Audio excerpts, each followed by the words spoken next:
Kaixo, nien Ara naiz eta praktiketan burutu dudan eskuhartzeari buruz hitz egingo dizuet. Nik Irungo San Vicente de Paul ikastetxean praktikak egin ditut. Ikastetxe eleanitza eta kristaua da. D eredukoa da eta auzoan immigrazio maila oso altua da eta etorkin asko daude. Horregatik, beraien ama hizkuntza ez da euskera. Ni 4 urteko gela batean egon naiz. 14 haur zeuden, 9 neska eta 5 mutil.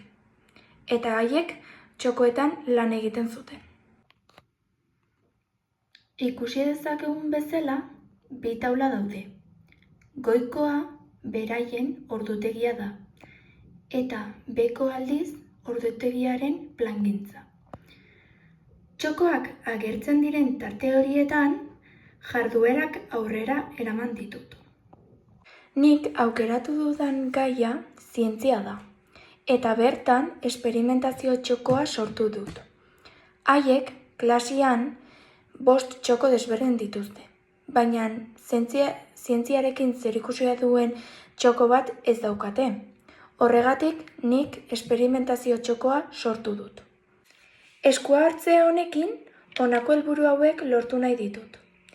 Zientzia mundua aurrei ezaguraztea eta zientzia aurrei modu erraz eta ludikoan hurbiltzea. Esperimentazio txoko honen bitartez, elektrizitatea eta airea landu nahi dut. Horretarako, 4 jarduera aurrera eraman ditut. 2 elektrizitatearekin zerikusia daukana eta beste 2 aldiz airearekin. Elektrizitatearen lehenengo jarduerarekin hasi baino lehen galdera batzuk egin nizkien. Gai horren inguruko aurre ezagutzak jakiteko. Ondoren jolasa azaldu nien. Lehendabizi haur bakoitzari puxika bat eman nien. Ondoren buruan jartzeko eta igurtzeko esan nien. Igurtzi ondoren lurrean zeuden izkien gainean globoa jarri behar zuten eta horrela frogatu zezaketen globoa elektrizitatuta zegoela.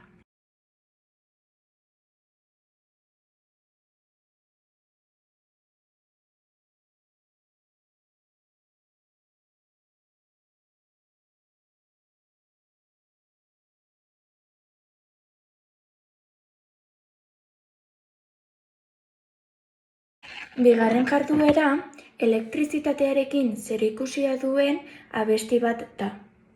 Hain zuzen, Zea Maizen elektrizitate abestia. Elektrizitate jardueraz gain, airearekin zerikusia duen beste 2 jarduera egin ditut. Lehenengoan, 3 taldeetan banatu ditut, eta papera, margoa eta pajita eman dizkiet.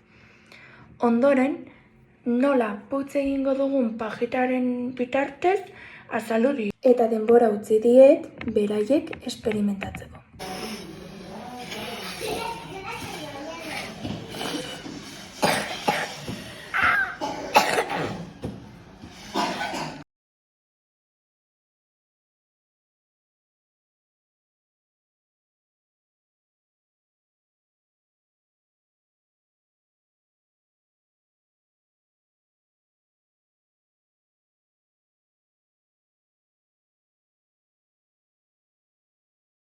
Bukatzeko azkeneko jarduera planteatu diet.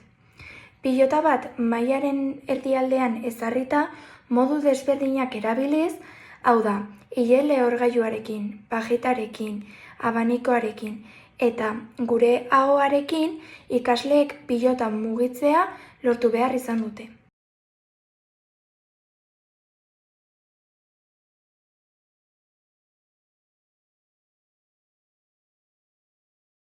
Ondoriei dagokionez, ariketak egin baino lehen, isilik egongo zirela eta 3 pertsonek bakarrik hitz egingo dutela pentsatzen nuen. Eta ariketak egin eta gero, txandak errespetatu dutela, elkarri lagundu dietela eta denek parte hartu dutela ikusi dut. Bukatzeko aipatuko dut jardueren ebaluazioa egiteko ondoko errubrika hau erabiliko dudala.